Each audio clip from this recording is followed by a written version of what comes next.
So who wants to go first?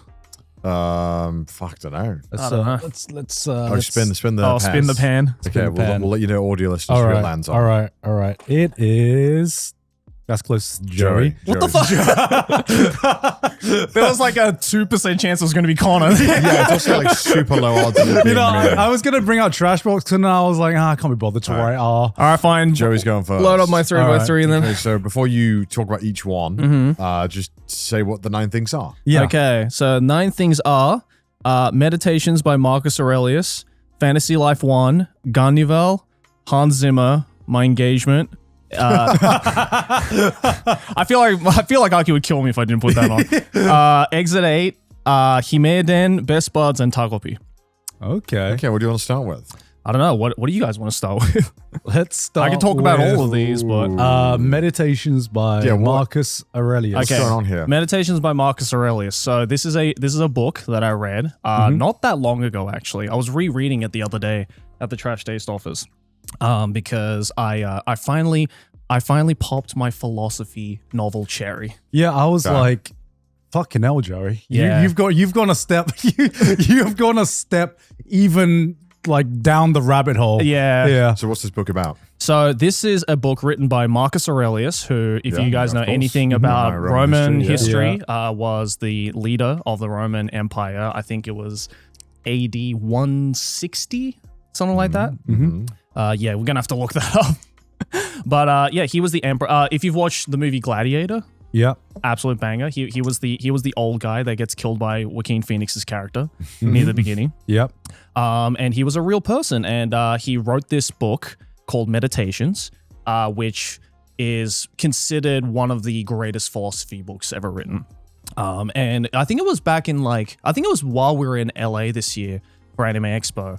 I went to a couple of like bookstores that people were recommending to me. And there was like this entire section for philosophy. It was like a huge section for philosophy. And I was looking at it, I was like, I've always been interested in reading philosophy of books, but it's like, because there's so many different types of philosophy, it's like, where the hell do I even begin, right? Because I feel like if you start reading the wrong one or you go too far into the rabbit hole as your first novel, then your view of philosophy just gets kind of skewered to like one side or the other.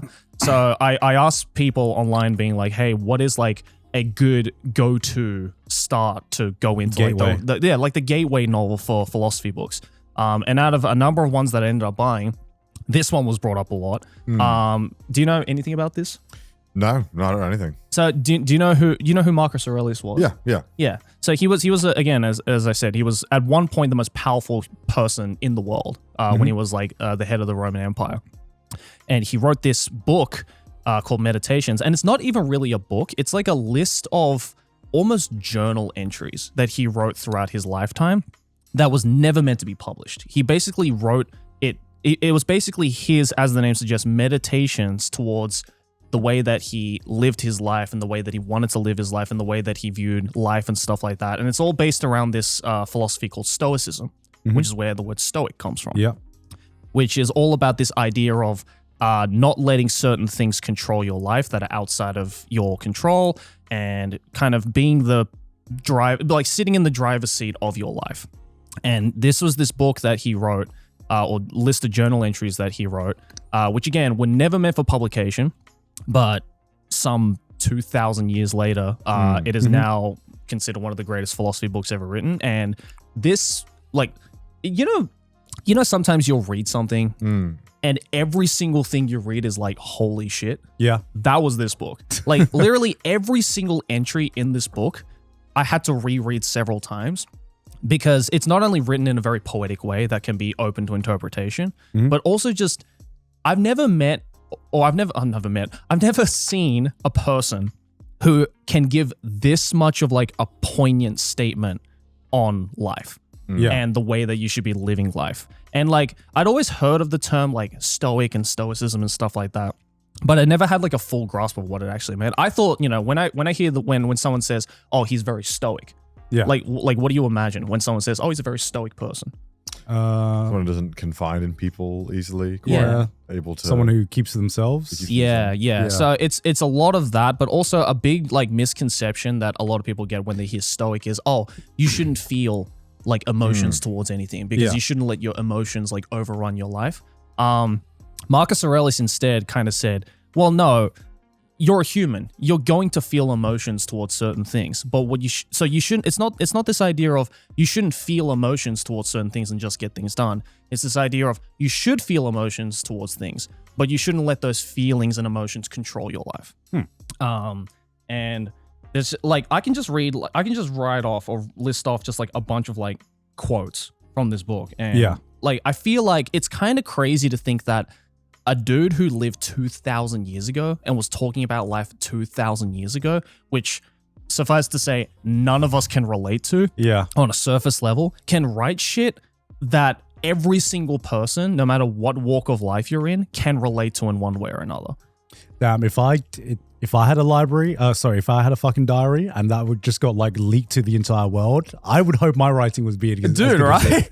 And it's not just like, got pissed at the fucking spoons today. Can't remember what happened that night out. I'm sure that might have been in there, but maybe it was removed. I mean, it's obviously, 2,000 years ago. I imagine that this, his words have been almost translated quite a lot throughout the ages. So it's probably... it's probably the rough meaning of what he said. Yeah. So a wide variety of changes. Yeah. So there's so he originally wrote this all in Greek, obviously. Right. But it's been translated multiple times over many, many, many iterations. I've read the one that is like the most highly accepted and praised translation. Yeah. I forget the author's name. I apologize, but Marcus Aurelius. The translator author. I forgot his name. Yeah, but, give us a quote. Okay, I'll give you a quote. This one is on perspective. He said, "Everything we hear is an opinion, not a fact. Everything we see is a perspective, not the truth." Yeah, that's pretty good. Which is like very bars. Yeah. You could leave life right now. Let that determine what you do and say and think. So it's just like it's very simple terminology, but said in a very almost poetic way, and like there's quotes like that are very just like to the point. I understand what he's trying to say. Obviously easier said than done kind of things, but he also throws in, because at the time Greek was this language that was very like poetry heavy, and Marcus Aurelius would describe things in like there's this one chapter where he talked about how when someone bakes bread, and when the bread rises, the cracks at the top of the bread break the dough apart. And he kind of alluded that to this whole idea of, well, the cracks are there because the bread rose. So it's like I interpreted that as, when every person rises to their best, sometimes it's not going to be perfect. There are going to be some consequences of some cracks in the road, but at the end of the day, the bread is made. And he says all of these things in a really like poignant and poetic way, where I feel like this is going to be one of ththose books that I'm just going to continue to reread over my life, because, different moments of my life, I feel like I'm going to reflect on different things that he said. And it's just crazy that like I can relate to this 2,000-year-old Roman Empire and use those words to reflect on my life. Yeah. And it's just crazy that, at the end of it all, he wrote all of these things for no one else but himself to see. And yet he was able to write like that. So like as someone who like, wants to get more into like creative writing and stuff like that too.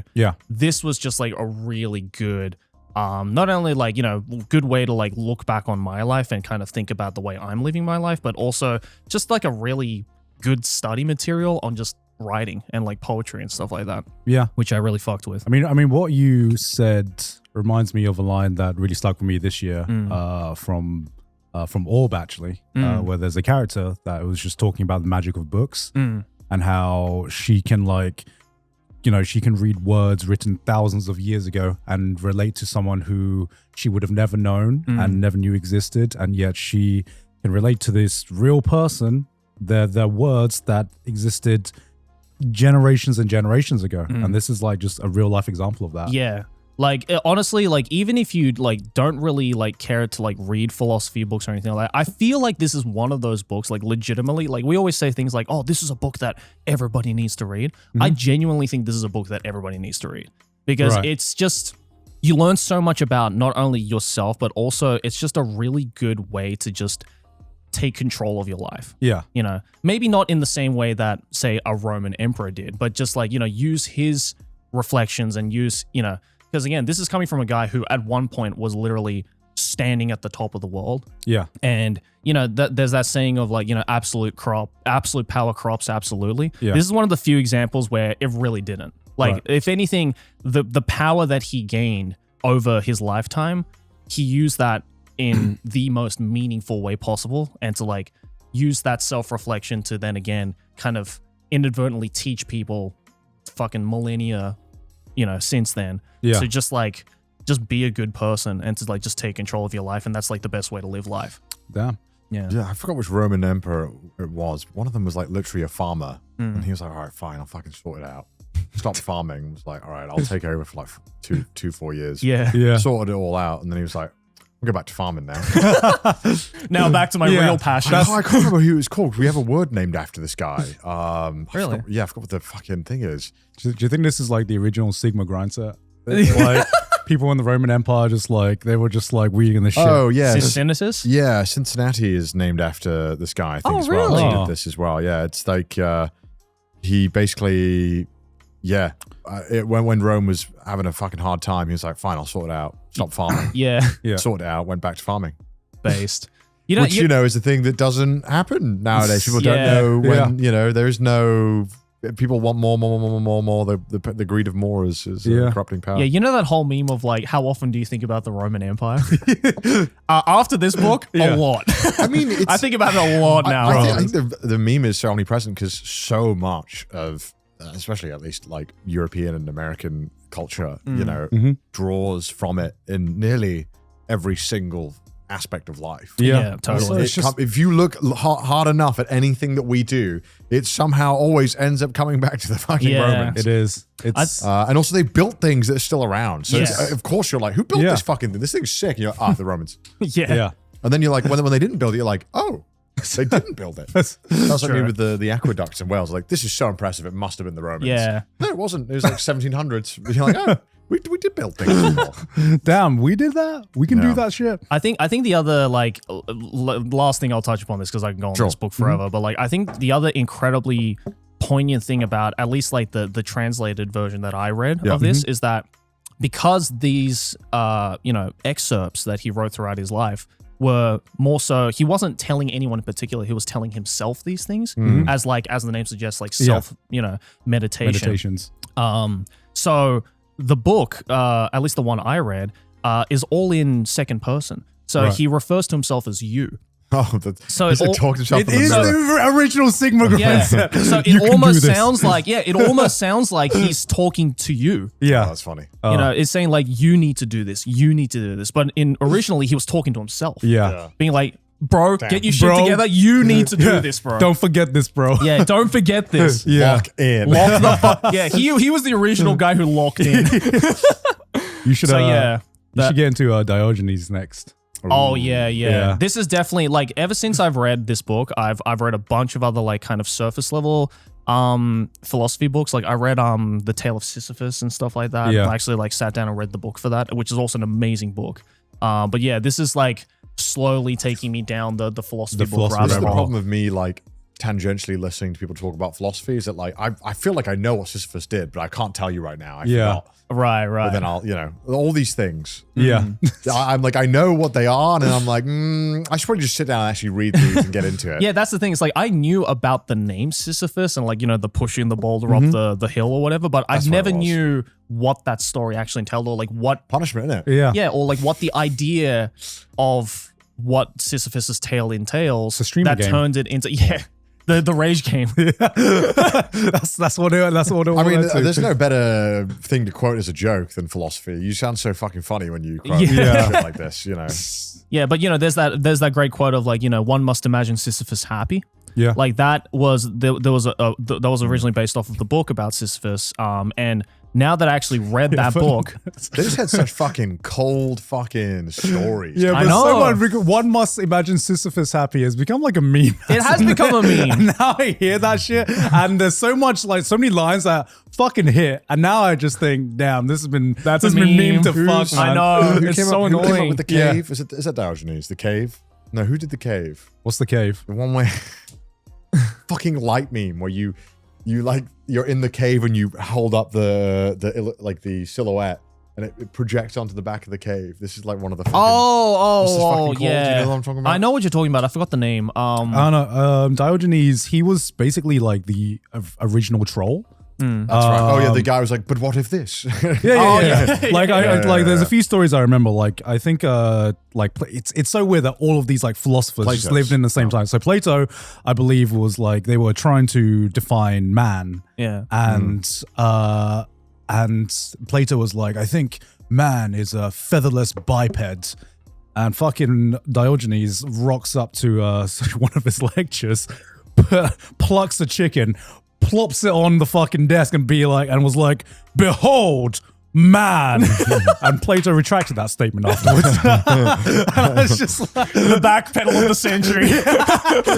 we used to have good discussions. Yeah, I know, right? The OG ratio. Yeah, the OG ratio. The OG ratio. Yeah, okay. Cool. So even if you're not into philosophy, like this changed my mind on everything. I think every man is born with a counter. And it's counting down from the moment you're born. And it is this when you get into philosophy. The predetermined time in your life when you get into philosophy. Everyone's counter is different, but it happens to every man for some reason. It goes back to, like you said, it's the man counter for reading about the Roman Empire. Yeah, exactly. Or the Greek Empire. Yeah. You know, that's, to me, it all came at once with this book. I think when you live your life a bit more, you come to respect what has come before you. Oh, I think that's totally. just a natural part of just living life. 100%.